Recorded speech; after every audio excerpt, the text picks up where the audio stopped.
We have established over the last, I want to say 4 to 5 years, a holiday effort at the RCWE, the Regional Center for Workforce Excellence, which is our organization, whereby we bring in our children and we engage our board and all of our community members that are part of our system to do collections for the women's shelter.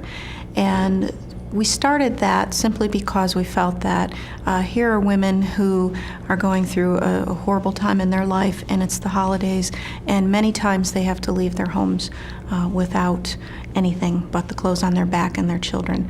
And so we wanted to make sure that they had a good Christmas. And we also wanted to engage our children in that process so that our children could learn to appreciate what we were doing for others. I have many different mentors. I have, it started all the way back in high school. I had a mentor there. It was a shop teacher who spent time talking to me about the value of hard work and making sure that you focused on doing a good job and always giving everything the best that you could. And I really took that to heart. And that individual was somebody that I respected quite a bit. It comes from that point all the way through to board members currently that I work with. Some have given me some pretty fantastic lessons just in talking about balance. I think that many times women lose sight of balance in their life, and I'm one that works very hard to try to maintain that balance. I started out, when I was writing down my thoughts for this, and I thought, what brought me to where I am today? And a big piece of that was making the decision at a younger age to, I found myself in a situation where I was a single mom, and I had my children, and I made the decision to go back to school.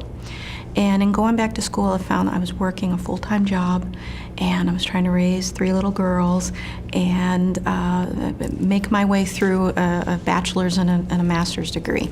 And it was a long, tough road. But there were a lot of people along the way that were there for me, and I couldn't have done it without many of those individuals. People say, oh, of course you could have.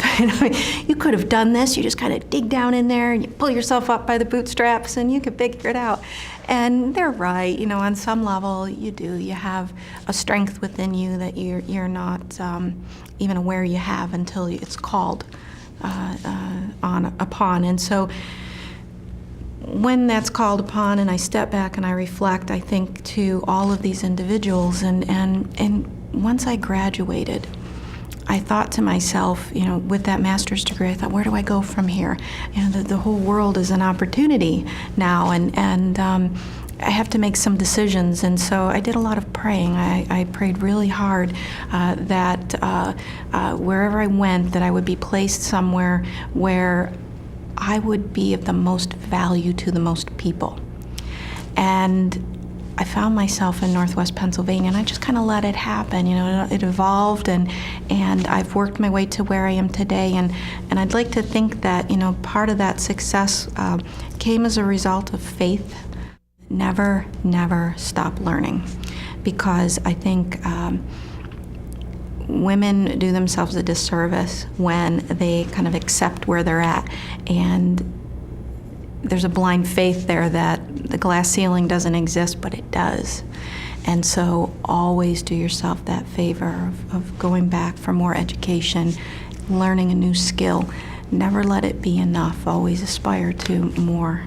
When you talk about helping other women, my first effort starts at home because I have 4 beautiful daughters, and they range in age from 24, soon to be 25, all the way down to 10. And I'm so proud of them.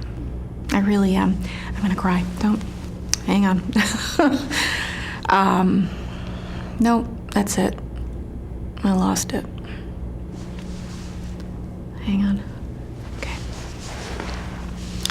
So yes, having that pride, making sure that I'm always giving them advice and always trying to help them make the right decisions as young women, to be strong and to be able to stand on their own and be successful.